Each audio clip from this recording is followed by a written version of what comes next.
We are celebrating the life of one who was able to give up himself to be at the service of the church. One who stood for the truth. One who was not afraid to stand up for that truth. One who was courageous enough to bring the gifts that God had given him into use for the good of the church.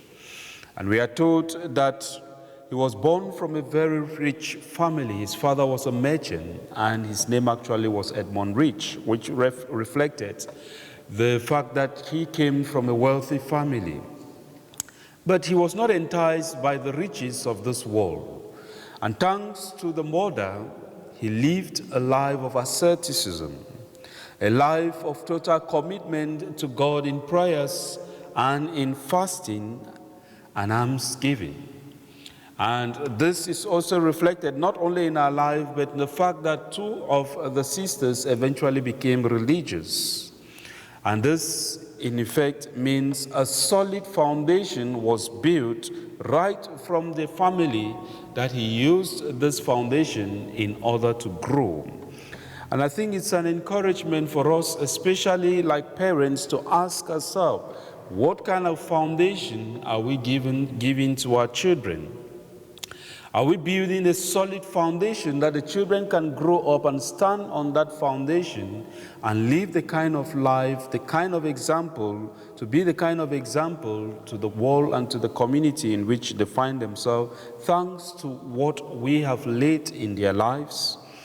Sometimes, reality is that when we build on shaky foundations, then our lives become shaky also, and at the end of the day, we cannot really do what we are supposed to do.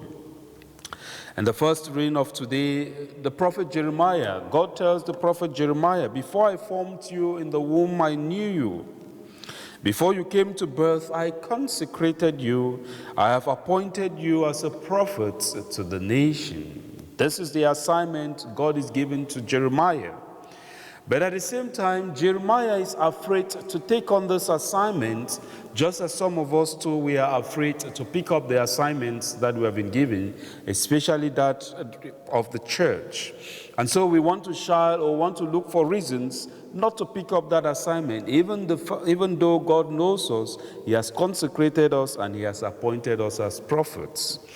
And see the complaint that Jeremiah is giving. Lord, look, I do not know how to speak. I am a child, so why will you want to choose me when I do not know how to speak and I am only a child? And God gives him this command. Do not say I am a child.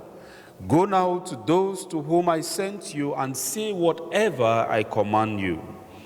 Do not be afraid of them, for I am with you to protect you.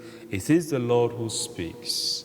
And I think this beautifully captures the person we are celebrating today, Edmund of Abingdon, that he was able to take the command of God to go out to the nations and to tell the people whatever God commanded him to say. He was not afraid to do that, and God was there to protect him always. When we look at our own lives, what can we say from this? When we look at people to the face in their faces, can we speak the truth? Can we tell them the things that God has told us, or we want to play around so that we don't hurt feelings, and at the end of the day, the person is groping in the dark, and then we are not there to help the person because we have not given the message that God has entrusted to us to give? Why do we sometimes become afraid of people and we cannot stand up to do the things or to tell them what we are supposed to tell them?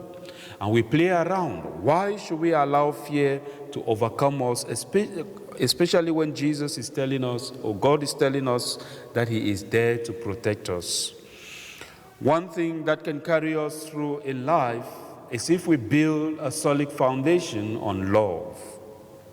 And it is that love that Jesus Christ wanted to ascertain in the gospel of today with the head of his apostles, Peter.